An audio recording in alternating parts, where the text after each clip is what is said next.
अस्सलाम वालेकुम, welcome back to स्किलेज। मैं हूं हमजा खान लोधी और आज हमारी एचटीएमएल सीरीज़ की 11वीं वीडियो होने जा रही है। तो चलिए स्टार्ट करते हैं।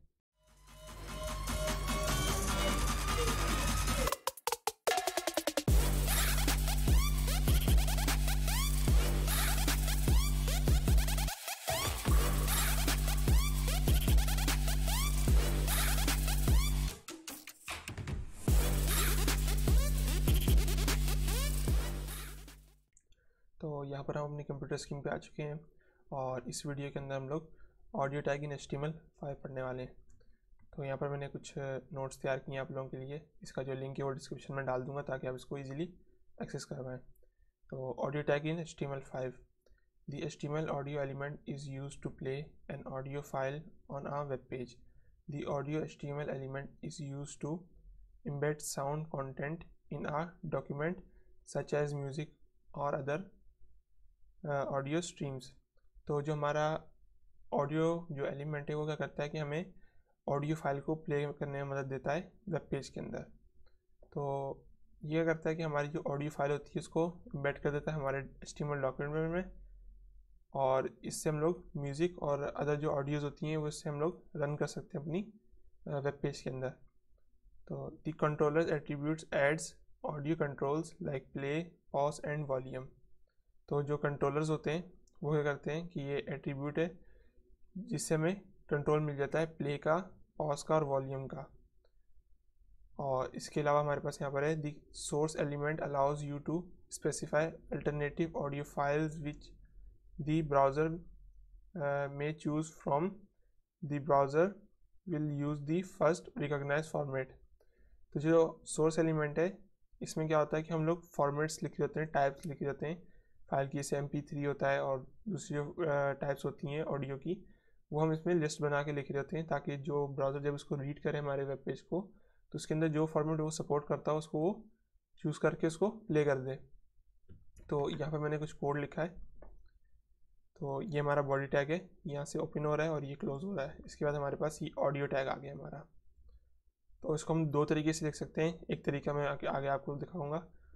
तो यहाँ पर हमने ये ऑडियो टैग ओपन किया है और यहाँ हमारे पास ये क्लोज हो रहा है। तो इसके अंदर हमने सबसे पहले यहाँ पर कंट्रोलर्स लिखे हैं। ये हमारा पहला एट्रीब्यूट है।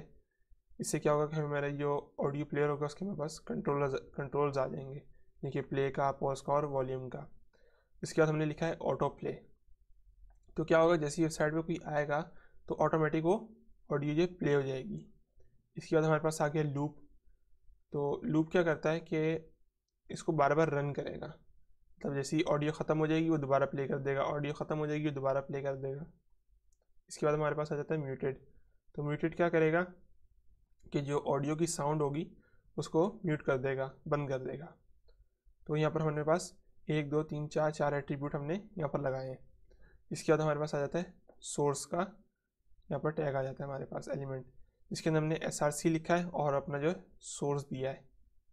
यहाँ पर मैंने सोर्स दिया है। इस तरह मैं और भी यहाँ पर डाल सकता हूँ जो अगर मेरे पास बड़े अवेलेबल हैं। जैसे यहाँ पर मैंने वेव का डाला है, इसी तरह मैं एक और इसकी कॉपी बना के MP3 डाल सकता था, ताकि अगर जो ब्राउज़र है, जिस ब्राउज़र में वेबसाइट रन हो रही है, अगर वो वेब सपोर्ट करता है तो उसको कर लेगा, उसको प्ले कर देगा, या वो MP3 को सपोर्ट करता है तो उसको रन कर देगा। तो इसका जो अगला तरीका लिखने का वो भी बहुत सिंपल है। मैंने यहाँ पर क्या किया है कि एक बॉडी टैग ओपन क्लोज किया यहाँ पर, और यहाँ पर मैंने सिर्फ ऑडियो टैग इस्तेमाल किया है। इसी के अंदर मैंने यहाँ पर SRC लिखा है और यहाँ पर मैंने अपना जो पाथ था उसका ऑडियो का वो मैंने यहाँ पर डाल दिया है। आप URL भी डाल सकते हैं, पाथ भी डाल सकते हैं। अगर आपके फोल्डर के अंदर ही पड़ी है तो आपका पाथ आ जाएगा, वरना आप इसका URL भी डाल सकते हैं यहाँ पर। इसके बाद हमारे पास वही एट्रीब्यूट आ जाते हैं, कंट्रोलर्स आ जाते हैं, ऑटो प्ले आ जाता है, लूप आ जाता है, और मीटर डालना चाहें तो डाल दें और यहाँ पर ये ऑडियो टैग क्लोज हो जाएगा। तो अब इसको प्रैक्टिकल देख लेते हैं कि प्रैक्टिकल में इसको कैसे करना है। तो मैं इस फोल्डर को VS कोड में ओपन कर लेता हूँ।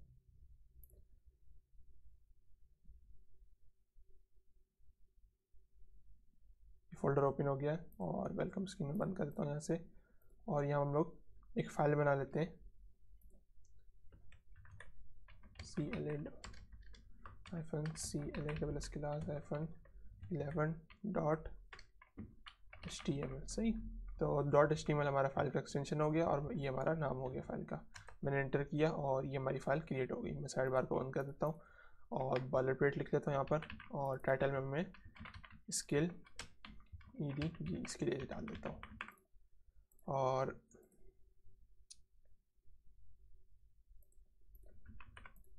सबसे पहले हम लोग कोई म्यूज़िक उठा लेते हैं। मैं क्रोम खोल लेता हूँ और मिक्सकिट पे आ जाता हूँ। तो यहाँ पर आपको म्यूज़िक मिल जाएंगे, साउंड इफ़ेक्ट्स। यहाँ पर म्यूज़िक में आ गया मैं, और मैं यहाँ पर लिख देता हूँ बेल, लिख देता हूँ।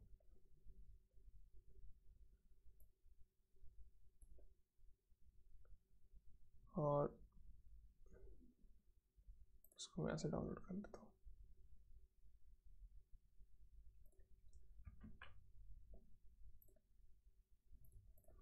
मैं इसको कॉपी कर लिया यहाँ से, और इसको भी मैं यहाँ से बंद कर देता हूँ। और इसको मैं, जो हमारा फोल्डर था उसमें मैं इसको पेस्ट कर देता हूँ यहाँ पर बाहर ही। ये पेस्ट कर दिया मैंने इसको यहाँ पर। सही, और इसको मैं बंद कर देता हूँ। अपने वापस VS कोड में आ जाता हूँ और यहाँ पर मैं एक ऑडियो का टैग लगा देता हूँ। सही, यहाँ से SRC हटा देता हूँ और इसको मैं गो लाइव कर देता हूँ। तो ये गो लाइव हो गया। ये हमारा टाइटल आ गया स्किलेज। यहाँ पर हमारी फाइल का नाम आ रहा है 11 क्लास 11.html। तो हमने यहाँ पर ऑडियो टैग लगाया, तो अभी हमें यहाँ पर कुछ भी डिस्प्ले नहीं हुआ है यहाँ पर। तो वापस आ जाता हूँ और इसके अंदर हम लोग कुछ एट्रीब्यूट्स लगा लेते हैं। कंट्रोलर्स लगा दिए मैंने। तो यहाँ पर हमारे पास कंट्रोलर्स आ गए। हमारे पास कोई ऑडियो नहीं है तो ये प्ले नहीं होगा। स्पीड आ जाती है हमारे पास, यहाँ पर देखें। तो अभी हमें कुछ भी नहीं चाहिए और ना ही हमारे पास अभी ऑडियो है। तो उसके बाद मैं यहाँ पर सोर्स लगा लेता हूँ, जिसके अंदर मैं SRC लगा लेता हूँ, और इसके अंदर मैं अपनी, जो मैंने कंट्रोल स्पेस दबाया तो मैं यहाँ पर मुझे हिंट मिल गई, और ये रही मेरी ऑडियो फाइल। मैंने इसके ऊपर क्लिक किया। तो बस आपने एक चीज़ का ध्यान रखना है, एक तो आपने नाम बिल्कुल ठीक रखना है जो भी आपकी ऑडियो फाइल होगी, और उसके अंदर स्पेस नहीं देनी है। देखें यहाँ पर भी हाइफन यूज़ हुए हैं, स्पेस कहीं भी नहीं आ रही है। और उसके बाद आपने फाइल का जो एक्सटेंशन है वो आपने लाजमी देना है। अगर MP4 MP3 है, MP3 देना है। यहाँ पर वेव है तो वेव लिखा हुआ आ रहा है, तो आपने फाइल का एक्सटेंशन लाजमी डालना है, वरना प्रॉब्लम हो सकती है। ये मैंने डाल दिया है और अब मैं इसको जाके देखता हूँ। रिफ्रेश किया मैंने तो ये देखें 2 सेकेंड की दिखा रहा है। तो मैं इसको प्ले करता हूँ तो ये प्ले हो गई। और इसके बाद मैं यहाँ पर डाल देता हूँ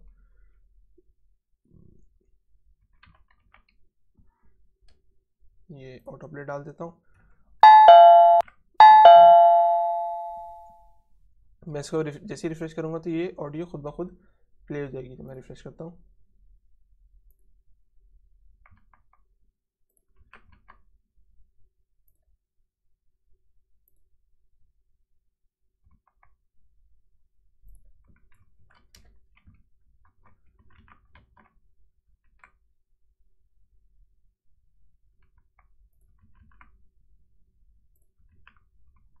तो ये प्ले क्यों नहीं हो रही? मैंने कोई गलती की मेरे ख्याल से।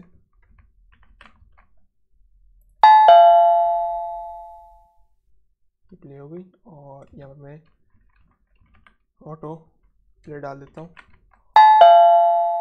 ये देखें खुद ब खुद प्ले हो गई। मैं जैसे ही सेव किया खुद ब खुद प्ले हो गई। देखिए मैं यहाँ पर सेव करता हूँ। मैं साइड पर इसको कर लेता हूँ और इसको यहाँ कर लेता हूँ। तो जैसे ही मैं इसको सेव करता हूँ देखिए खुद ब खुद चल रहा है। सही, तो जैसे ये ब्राउज़र जो है एक बार लोड होगा तो खुद ब खुद चल जाएगा। और मैं यहाँ पर लूप डाल देता हूँ, LOOP लूप। तो मैंने यहाँ पर लूप भी डाल दिया है और जैसे ही चलता रहेगा देखिए रुकेगा नहीं अभी, ये चलता रहेगा।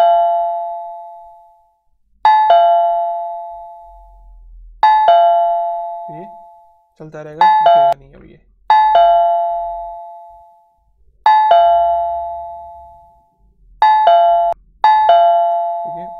यहाँ ऑटो प्ले भी डला हुआ है, लूप भी डला हुआ है। मैं सेव करूँगा तो ये ऑटो प्ले खुद ब खुद भी चल जाएगा और ये चलता भी रहेगा, रुकेगा नहीं, ये लूप पे चलता रहेगा। और अगर मैं यहाँ पर अभी डाल देता हूँ म्यूटेड डाल देता हूँ तो ये म्यूट हो गया अभी। ऐसे देखें इसकी आवाज़ बंद हो गई है, चल रहा है लेकिन इसकी आवाज़ जो है वो बंद हो चुकी है। जैसे ही इसके बाद मैं खोलूँगा तो ये आ रही है आवाज़। तो बाय डिफ़ॉल्ट जैसे मैं इसको रिलोड करूँगा तो ये आवाज़ बंद रहेगी, ऑटो प्ले होगा और ये लूप पे चलता रहेगा। तो ये हमने पहला तरीका देख लिया। तो अगर आपके पास कोई और फाइल होगी, मिसाल के तौर पे आपके पास MP3 भी है, तो आप इसकी कॉपी बनाएंगे, यहाँ पर MP3 लिख देंगे। तो जो भी ब्राउज़र सपोर्ट करता होगा वो उन दोनों में से फाइल को चूज़ कर लेगा। तो ऐसे हमारे पास केस में ऐसा नहीं है, हमारे पास कोई ऐसी MP3 की फ़ाइल नहीं है, तो मैं यहाँ पर एक ही फ़ाइल रखी हुई है। तो अभी मैं आपको दूसरा तरीका दिखा देता हूँ। दूसरा तरीका किस तरह होगा, उसमें हम लोग डायरेक्ट यहाँ से इसको हटा देंगे और यहाँ पर src लगा देता हूँ मैं, src, और इसके अंदर अपनी फ़ाइल का पाथ दे दूँगा। तो ये हमारी फ़ाइल है, इसको मैंने एंटर किया तो हमारा ये एक्सटेंशन आ गया .wav और ये हमारा फाइल का नाम आ गया। इसको सेव कराता हूँ और यहाँ से म्यूटेड हटा देता हूँ।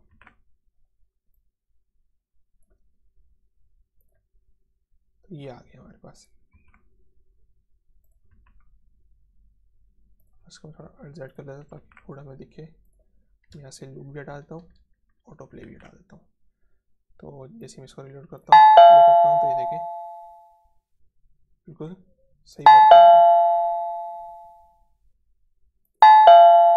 सही। तो हम यहाँ पर डालता हूँ LWP लूप डाल देता हूँ। तो जैसे ही मैं इसको सेव किया, प्ले करूँगा मैं इसको, तो ये लूप पे चलता रहेगा।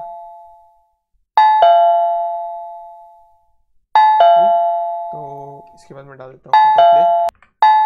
तो ये अब देखिए मैं जैसे इसको रिलोड किया तो ये अभी चलता रहेगा, खुद ही चलेगा और ये लूप भी चलता रहेगा इसका, अभी रुकेगा नहीं। तो यहाँ पर हमने दो तरीके देखे, मैं यहाँ पर दूसरा तरीका भी लिख देता हूँ आपके लिए।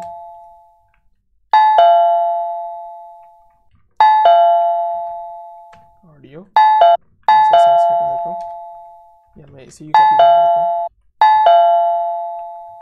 और इधर में डाल देता हूँ सोर्स, और इसके अंदर में ऐसे कॉपी करके यहाँ डाल देता हूँ और यहाँ से मैं इसकी ऐसा हटा देता हूँ।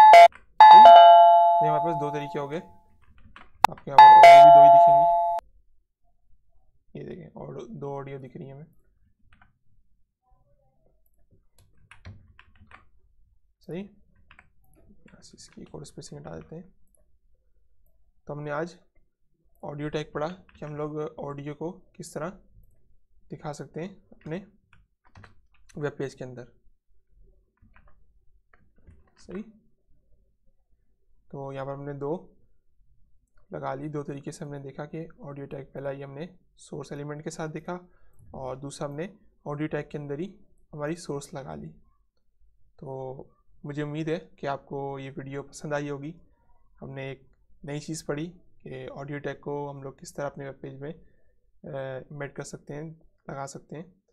तो अगर वीडियो अच्छी लगी है तो इसको लाइक कीजिए, अपने दोस्तों के साथ शेयर कीजिए और चैनल को सब्सक्राइब करें, बेल आइकन को दबाएं ताकि हमारी आइंदा आने वाली वीडियोस का नोटिफिकेशन आप तक बर वक्त पहुँच सके। अपना बहुत बहुत ख्याल रखिएगा, तब तक के लिए अल्लाह हाफिज़।